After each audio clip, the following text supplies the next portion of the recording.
The rape trial of former firefighter Dean Ray Quinata continued today, during which a criminologist testified about the rape kit she tested. Meanwhile, Quinata is also fighting another case in federal court in which DEA agents seized over $150,000 in cash from his house and his pickup truck. Here's more. 41-year-old Dean Ray Quinata was in Superior Court today for his trial, in which he faces first-degree criminal sexual conduct charges dating back to May 2012 for allegedly raping an 11-year-old girl. The former firefighter denies the allegations that he sexually molested the victim, undressed her, and then raped her for an hour. On the stand today was criminologist Zenobia Lin with the Guam Police Department, who conducted a forensic test on a rape kit she received that was collected from the victim and the crime scene.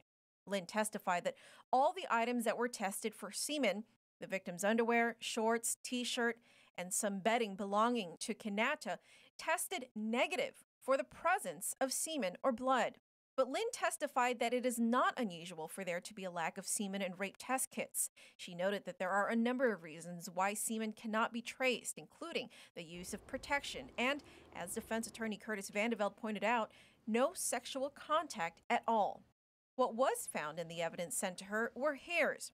The hair samples, along with Quinata's DNA, were then sent to the FBI for forensic analysis. However, Lin says the FBI denied GPD's request on grounds that since the hair collected came from the defendant's own home, the evidence would be probative. In other words, that there would be an obvious match. On cross-examination, defense attorney Curtis Vandeveld pointed out that while the bedsheets could be tied to Quinata, the victim's underwear could not.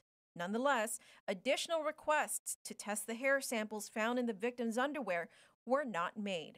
Meanwhile, in another case, this time in federal court, Quinata is fighting a claim against his property made by the federal government.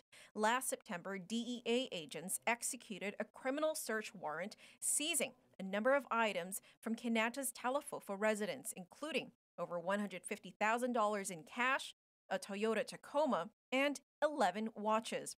Court papers state that the items were linked to illegal drugs. About 2 months later, Quinata filed a counterclaim against the federal government.